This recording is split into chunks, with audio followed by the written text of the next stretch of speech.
한번 해보겠습니다. So, in this scene, mom is really angry. Why is mom angry, everybody? Because of Lunetta's makeup. Lunetta put on too much eye makeup to make herself look like a wounded raccoon. And Bryce is overhearing the conversation and is thinking to himself, Lunetta, you're never gonna grow up. And then saying that as a little brother, right? Okay, so let's go to the first one. What kind of person is Bryce's grandfather? Well, Bryce's grandfather is one of my favorite characters appearing in all the novels that I have read so far. My first favorite character is Atticus Finch from To Kill a Mockingbird. That's a Samipan novel, so you guys will be reading it sometime. Yeah, and my second favorite character became Bryce's father, Chet Losky, right? Well, so he tells us to not just look at the outside, not just look at the outer appearance, but look beyond it. Look at the inside to determine the value of a person. So, although they're part of the same family, Bryce's father is so different from Rick, Bryce's own father. And then Rick, when he talked about the Baker family, they said that, the Bakers are trash. Oh, and then when he learned about the disability of the uncle, Baker's, Julie's uncle, he said that, whoa, okay, it must run in the family. No wonder they're so dirty and disorganized.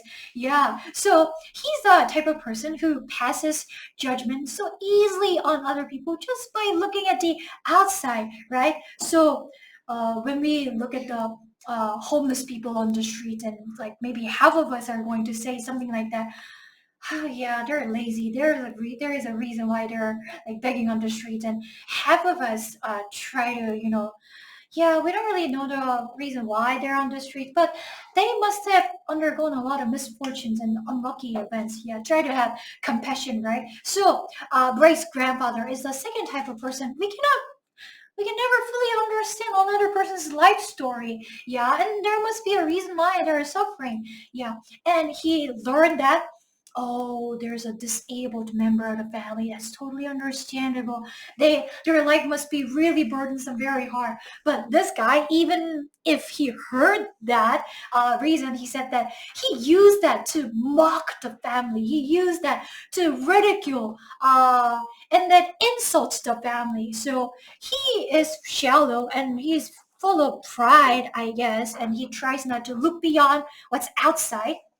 Yeah. So this guy, he tries to show compassion to other people. This figure reminds me of a person who appeared in What Would You Do video. What Would You Do video is one of my favorite video. So I uploaded onto our SNL folder as well. So for example, if you search for What Would You Do, WWUD, you're gonna see a whole lot of videos.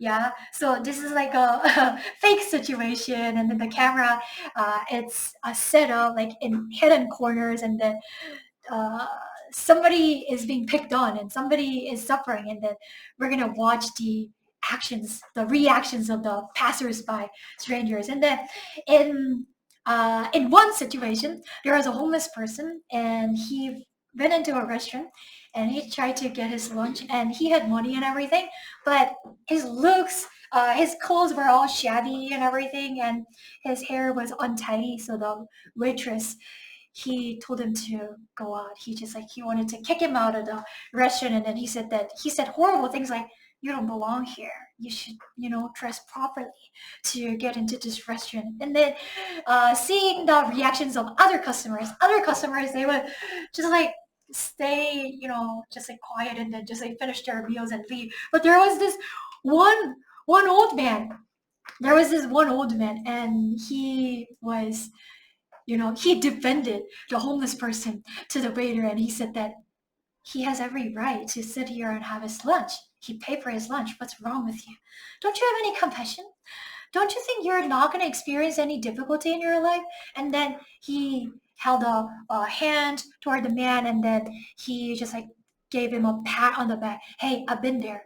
I mean, the old man looked perfectly like rich, and then like perfectly fine. He was wearing perfectly fine clothing, but then he said that I have had my difficulties. I've been there. Yeah, get your hopes up, and then there are going to be better days. That was the word of comfort. So Bryce's grandfather reminded me of the old gentleman. So he became my one of the favorite characters of all the novels that I read. So he's open-minded, he's old, but he doesn't have prejudice. The younger man, Rick, he has more prejudice and he has more bias than the older guy, right? Does he love Julie more than Bryce? I don't think so. He definitely loves Bryce more because Bryce is his own grandson, but he really wants Bryce to turn from a shallow, maybe sometimes cruel boy into a more thoughtful, better human being. That's why he is trying to teach Bryce those lessons. Yeah. Okay. So let's move on to the second part. So how is this Julie Baker different from other kids?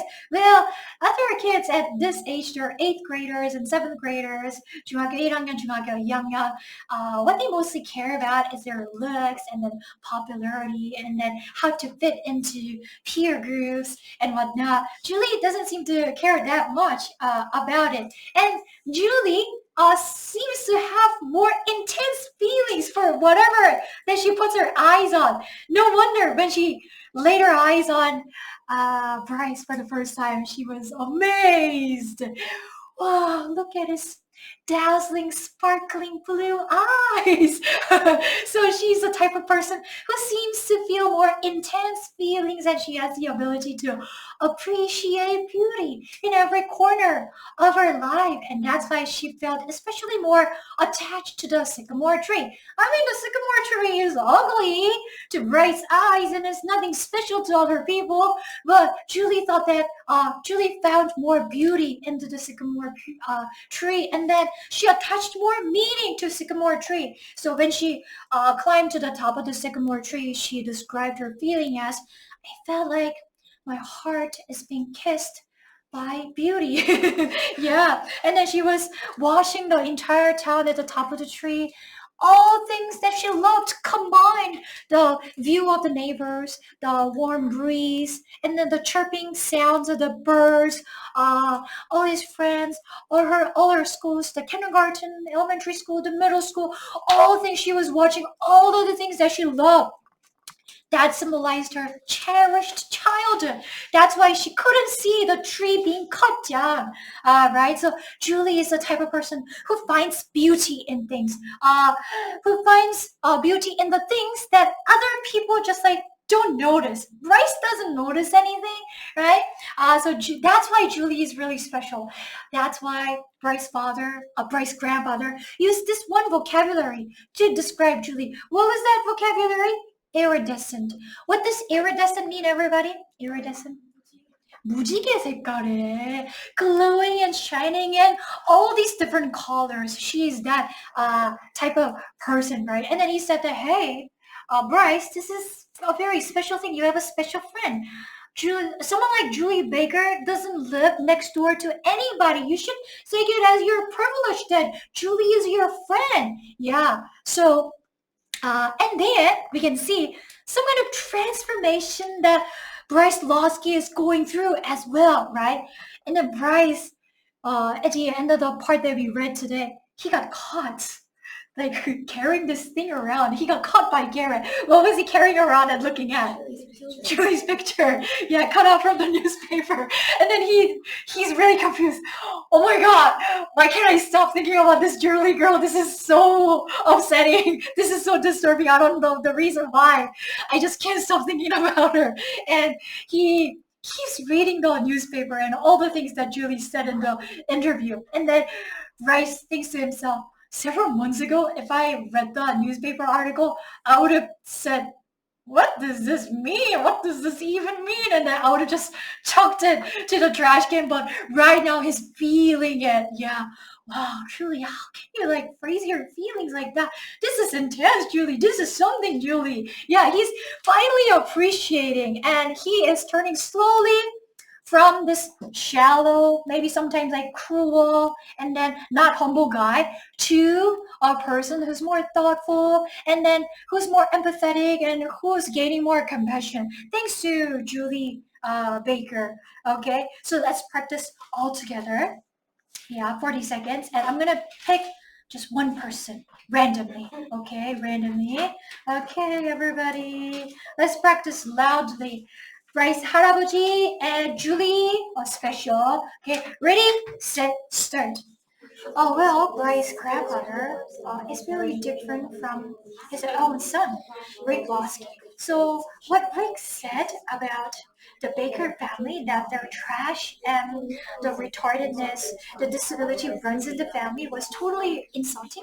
So that made even his own wife and even his own daughter draw drop their jaws, right? They were so shocked that their father could say something cruel like that. But Bryce's grandfather is totally different. Well, he appreciates and values what's inside a person, not outside. So he is the kind of character that tells us what compassion is. Yeah, okay, 좋아요. 그러면 선생님이 이거 뽑을 건데 뽑는 동안 한 번 더 큰 소리로 한번 연습하세요, 여러분. 네. 당첨자 추첨. 뽑는 동안 한 번 더 큰 소리로 연습하세요. Ready, set, start.